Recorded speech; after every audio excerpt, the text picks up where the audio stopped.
What's up, everybody? This is Changing of the Hip Hop Guard podcast. I'm the journalist Sincere, and that's my partner, Uncle E. How has your What's up? week been so far, Uncle E? Not bad, man. Not bad. How's yours? Not bad. Had a lot of exciting things happen over the past week. Kind of want to jump right into what happened over this past weekend. Big Daddy Kane went viral after he mistakes an interpreter for a random fan on stage. We do have a clip if you want to jump into that. Yeah. Let's jump into that real quick, man. Because, man, unfortunately, Big Daddy Kane made my whole week. But let's take a little let's see what's up with this. Peace, y'all. So I know a lot of people out there saw this.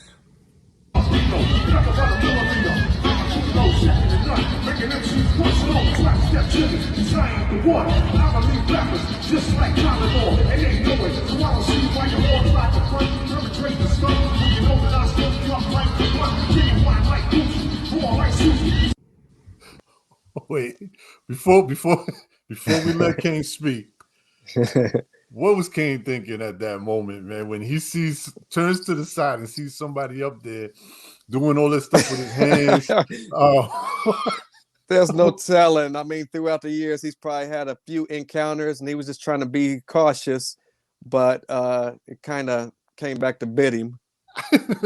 But I'm just trying to picture, what was he thinking? Like, why would he think some random dude, did he think somebody from the crowd just jumped on stage? Is somebody, a groupie from backstage? Dude throwing up gang signs up there? So, like, what was Kane thinking, man? Right. And then the funny part is that right before he goes to push him off, his part in the lyric, he's like, rapper try to step to me, but I ain't the one, right? He's like, going over here to push him off. It kind of looked like it was part of the show. Part of the show, right? Like, So let's see what else Kane was about to say, man. But see, what y'all didn't see is this.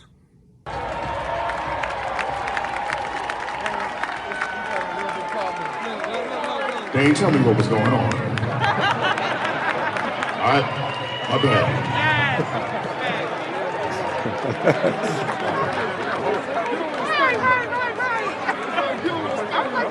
No. Understand and understood now, because I want everybody to enjoy it. You feel me? Yo, that's even, what's crazy is that the dude interpreting, they almost look like they were dressed the same, right? Oh yeah, they're like they're part of the show, right?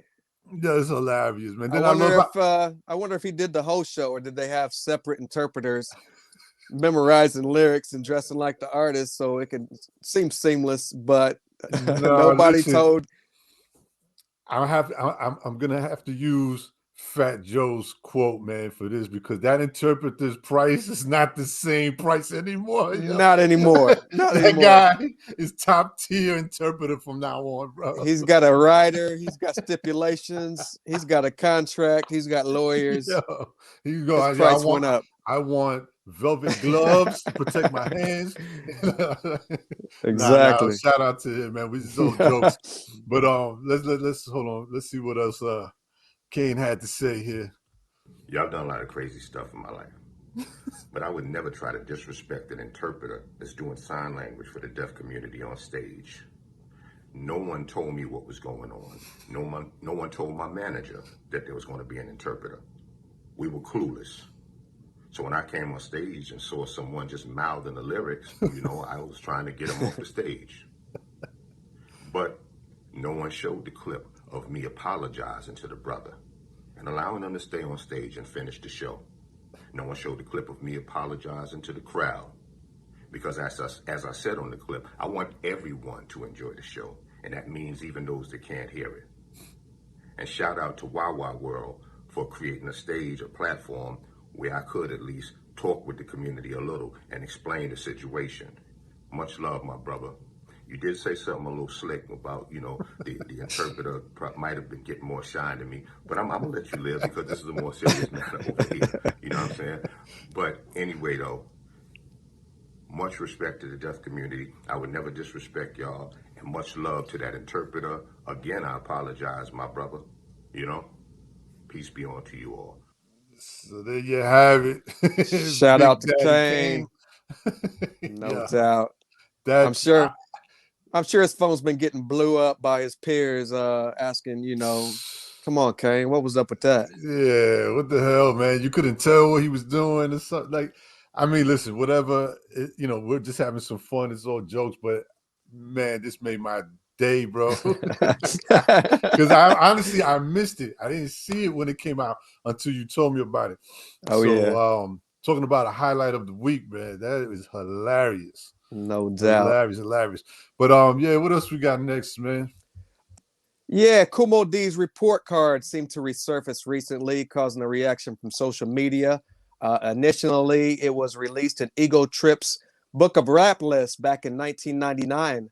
Responses from Snoop thanking Mo D for the B plus, while others like Razkaz have went on to capitalize, putting that report card on shirts. Some Nice. others, such as Jay-Z, received a B, DMX B plus, Too Short C plus, Tretch an A, while Lauryn Hill walks away with an A plus. It looks like Lauryn Hill had the highest score from what I could tell, 97, right? Coming Overall. off of the miseducation of Lauryn Hill in 98, his attention was really piqued by her to give her an A plus around that time. What's funny is that for that time, I think it's well deserved. Yeah, no doubt. Well deserved. I mean, a lot of people had, I saw some people didn't like the Nas, with the B, 84, whatever. Even like the Jay-Z, 82. But let me ask you a question. A Yeah. report, something like this, a report card, like Kumo D put out. Right. What's your feelings towards the report card? Do you hold it valid coming from somebody like Kumo D? Yeah, definitely. But at the same time, I'm sure he graded people he looked up to, because there's a lot of people left off that he probably didn't want to stir any controversy with. So I think these are, MCs that he looked up to, that he felt like he should take his time out to go back and look and check out the discography and spend time and grade those guys. So a guy like Mo D, yeah, I think it's very valid. But that's what I mean. Me personally, I find him to be someone, within hip hop culture that's very credible. You know what I Right. mean? Like somebody else, you might be like, I don't know, like why should I go by what you're saying? You know what I mean? Right. But I Exactly. do want to show because it was funny that when that report card came out, so this was a book that Kumo D put out. Right? There's a God on the mic, the true 50 greatest MCs, forwarded by Chuck D, photographs by the one and only Ernie Panicoli. And oh wow, the first page I go to, number 21, is Razkaz. But so I don't know if you saw this book, Sincere, but it has a breakdown similar to the report cards, which is Okay. probably why where he got the idea from. So just for a quick example, he rates them actually Jizza, right? Versatility, vocabulary, substance, flow, flavor, freestyle ability, vocal presence, live performance, poetic value, battle skills, lyrics, longevity, social impact, industry impact. Like he breaks it down very thorough and then places them. You know what I mean? Right. So I was pretty impressed when that report card came back around. No doubt. Like But I said, it recently resurfaced. To view the report card from 1999, be sure to check out Ego Trip's Big Book of Rap Lists. shout out to Eagle Trip. Speaking of Nas, two guys that you wouldn't think to see in a legal dispute will soon be headed to court soon. Pete Rock is suing Nas for uncompensation for his production work on Nas's classic album Illmatic. People say that amount is in the millions at this point. No court date yet has been set, but we will keep you guys informed as we get information. Any thoughts on this situation? So many years later. That's crazy. I mean, obviously, I wasn't aware that there was any issue with that. You know, it didn't seem like there was an issue because throughout the years, you know, I'm sure you've seen Pete Rock on multiple platforms doing nothing but bigging up Nas and the project, and you know, giving him so much credit to pushing him to even sing on that hook and everything.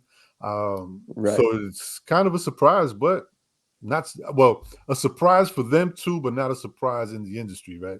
Yeah, I was reading some comments, and some of the comments said these brothers should keep it, behind closed doors. But how many years do you keep it behind closed doors? We're working on what, 28 years at this point. So, and Uh, Man, I kind of agree with the fans though. I think something like that to that magnitude, it should be kept, you know, behind closed doors because, you know, I mean, listen, at the end of the day, you're gonna have to get lawyers involved. I'm pretty sure, you know what I mean. So let them handle that and let it take its course. And if things go sour, then you know, let it whatever, you know what I mean. But right, you know, again, it's unfortunate that sometimes we, you know, our childhood kind of gets a little distorted with all these crazy things that happen later on. You know, some things we want to kind of just keep pure, right? So, right. you know, but it is what it is, man. Hopefully they can resolve everything and it works out and both parties, you know, remain cool and hopefully we get something in the near future. Right. We'll keep you guys updated on that situation as it develops. We And had next, some. man, you had a pretty good highlight. I'm sorry, I didn't mean to cut you, It's but all good, man. Yeah, no doubt. We had an exciting week of interviews. I yeah. had West Coast godmother of LA hip hop, Medusa, the gangsta goddess, stopped by the show to share some of her early beginnings, the Good Life Cafe, that classic cover of Rap Pages, as well as her upcoming projects. Let's go ahead and check out a clip, Uncle E. Yeah, man, let's do Cover that. here. Woo! That was right around that time. Rap Pages. And you had a magazine straight from the lip out of LA as well. You had a UCLA, what was it? Mm, Bomb? yes, yes. UCLA's it'll come to me. Anyway, there were a lot of magazines of that fashion back in that day. But Rap Pages is what every MC wanted to be on. Not Source, Rap Pages. So all of us on that cover were getting some sort of recognition or a record deal during that time out of the West Coast. So we were popping then. And that's when, you know, Goody Mob had just came out. Yep. You know, we all came out around the same time. I had a club, Nappy at the Roots, with Jay Smooth. With Jay Smooth's help, we were the first to have Goody Mob perform in Los Angeles. You know, so that's how close we were to all coming out. And that was another reason we signed to East West Records, because it was close to Atlanta. It was close to our style of music as well. Had that funk undertone. It was a little bit gangster and a little bit positive. We all represented that. So that was another reason we signed with them. Being straight from the lip. Man, There, legendary. absolutely. Man, Uh, shout out to Medusa, man. You know, you kind of forget sometimes the accomplishments and how much work people like her have put in, and she's worked with everybody in the industry, and not only in hip hop. You know what I right, mean? You know, right. make sure you guys, you know, head on over to the General Sincere channel on YouTube and check out those clips and videos, and it's a lot of information there. You know, Tina Marie, bro. Wow, Tina. KRS, MC Light, the I don't want list to goes give on too and much on. away, man. Make sure Yeah, you yeah, guys yeah, go yeah. and You're watch right. the video. You got to go dig up that info. Yes, sir. Yes, sir. But that's a good one, man. Shout out to you. Another great one Appreciate for the you. archives. No doubt. We also had legendary SOS dancer DJ Talim stop by the Changing of the Hip Hop Guard podcast to show some of his early beginnings, appearing in videos by EPMD, Public Enemy, King Son, Brand Nubian, and later going on to be one of Grand Puba's dancers. That interview is available now as well. Do we have a clip as well, Uncle E? Yes, sir. Yes, we do. Yes, we do. My first battle, it was me and my boy. His name was Elliot. We were just like, practicing, doing our thing. All of a sudden, like 30 kids come from around the corner. Like, I was like, yo, like, I got shook. I ain't gonna lie, I was shook. So I was like, yo, I think my father left. I gotta give my father his keys. Like, you know what I'm saying? Like, I started to try to get up out of there, but it was just too late. Like, but it was just a battle. You know what I mean? It wasn't no violence.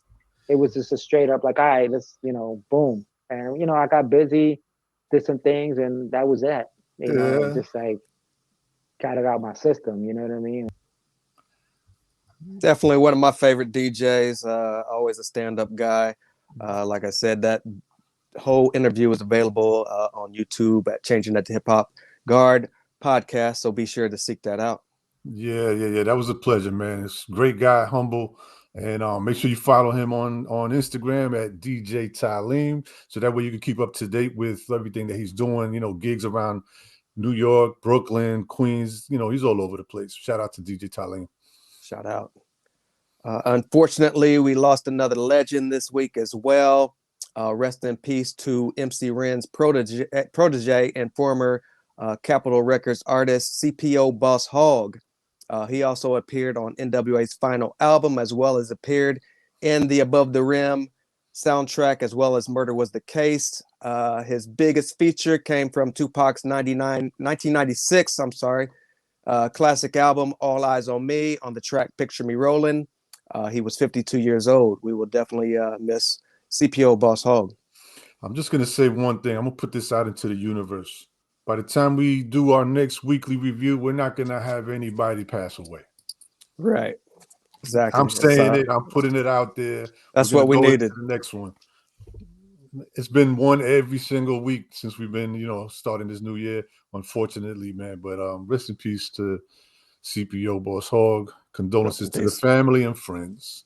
No doubt.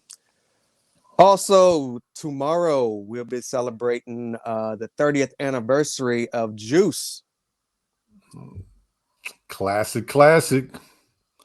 Cult classic. The hit movie Juice is a story of four friends from around the way, torn apart by one's quest for respect in the streets.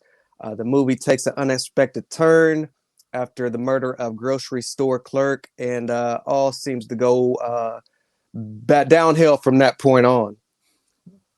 Some of the guest appearances in that movie, we had Donald Faison, who played the student, EPMD as bar patrons, Orange Juice Jones, Fab Five Freddy, Dr. Dre and Ed Lover, Flex, Queen Latifah, early appearance by a Samuel Jackson, DJ Daddy Rich, Tretch, Special Ed, and of course, the late great Tupac as Bishop, Omar Epps as Q, Khalil as Raheem, and Jermaine Hopkins as Still. What are some of your best memories of this film, Uncle E? And Cindy from En Vogue. No doubt. Can't forget her, man. But I loved it, man. I'll tell you, the biggest thing that stands out for me as far as Juice goes was that I had went to the movie theater with my friends to go see it. Me too. Comes on the screen and everything, and the first thing I see is Raheem. And I'm like, yo, I know this guy. So I call up some friends or whatever, and sure enough, it's, you know, Khalil Khayyam, who, when I was a kid, I lived in the city, man. I went to school with his brother, and he was the bigger brother that, you know, you would just see him kind of walk by. He would give his head nod to us, say what's up, and then he was on his way. He was kind of, you know, the guy that all the girls, right? So, you know, as a little kid, he's just like that bigger brother. And you just kind of like, damn, I want to be like him one day, right? Right. But here he is on the big screen. So that was my first time finding out that he was into acting. Fast forward, if you remember when they're at the arcade and they're by the pool table, there's a scene where Raheem goes up to a kid saying, hey, you about to get your ass whipped at the pool table. That's his brother. And then there's another scene. I think he was playing the video game and Tupac comes and tells him to get out of there. Oh, no. I think, I'm sorry. What was homeboy's name that had to be for Tupac again? Radamez? Radamez. That's when Rodimus comes into the arcade and tells Khalil's brother, Raheem's brother, to get out the way, beat it. That was him at that scene also. But other than that, great film, man. I enjoyed it. I love the way this movie starts off with Rakim, right? Know the ledge, and then Right. unfortunately, we were just talking about Big Daddy Kane. BDK, enough respect due. I say unfortunately, man, because to me that song was horrible. I didn't like the beat. I didn't like his rhymes. I'm sorry, Big Daddy Kane. I'm a huge fan, but that wasn't the one for me. Right. I don't know how you felt about that song. I think, later on, just connecting it to that movie and getting the visuals, it grew on me. But at the time, you know what I'm saying, I was more into the 1990, 91 Kane. And as we transitioned to 92, he seemed to kind of be going away from the Kane that we knew and loved. Listen, I recently watched the movie again, and that song came on, and I just cringed, man. I can't help it. But anyway, it was cool, man. It was a lot of special appearances, like you mentioned, Tretch. Here's a little fun fact that Tretch, Faison, they actually auditioned, and Money B. Right. So they auditioned for the part of Bishop. Pac was hanging out with Money B and asked to read the part. They gave him 15 minutes and he lands it. Could you imagine being like Money B? Like damn, man, you just came along with me and get the part. Yeah. But I think it all worked out. I also, was it? Special Ed supposedly was went out for the part of Raheem. Right. Didn't get it, but ended up getting his girl. Right. No doubt. Yeah. That was Tupac getting him that small role as the guy that ended up grabbing Raheem's girl during the movie. So shout out to Pac. Shout out to Special Ed for that appearance. Could you see Special Ed doing Raheem throughout the movie? I don't know. It's hard to tell, man. Okay, like thinking about it now, no. But at the time, like if it would just happen, he might have pulled it off. You know what I mean? I mean, I've never seen him acting. So I don't know. I don't know. Maybe. You know what? Actually, if you think about his videos at the time or whatever, I think he might have pulled it off, But at the same time, you have somebody like Omar Epps, and you're kind of looking for these young actors also to give it a little more, I guess, substance as a movie. You know what I mean? So right. I think it worked out. Also want to say what's up to Ralph McDaniels, man, who makes an appearance on there, and how they have a video footage of Video Music Box when it was the episode with Gil Scott-Heron. That's when Omar Epps is over there with at his girlfriend's house. Cindy. Yeah. Cindy, so shout out. I think it was a great movie, man. I love the way they incorporated different, hip-hop artists or actors. Shout out to DJ Scratch. I don't know if everybody knows he was the one actually doing the scratches for Q. Those are his hands that you see in the movie. So shout out to Scratch. Right. Man, what else? You mentioned Fab Five Freddy, Queen Latifah, EPMD. EPMD. So did you catch that part where Blizz is sticking up the bar and they're sitting there? What's up, Q? But then you want a piece of this? Yeah, you want.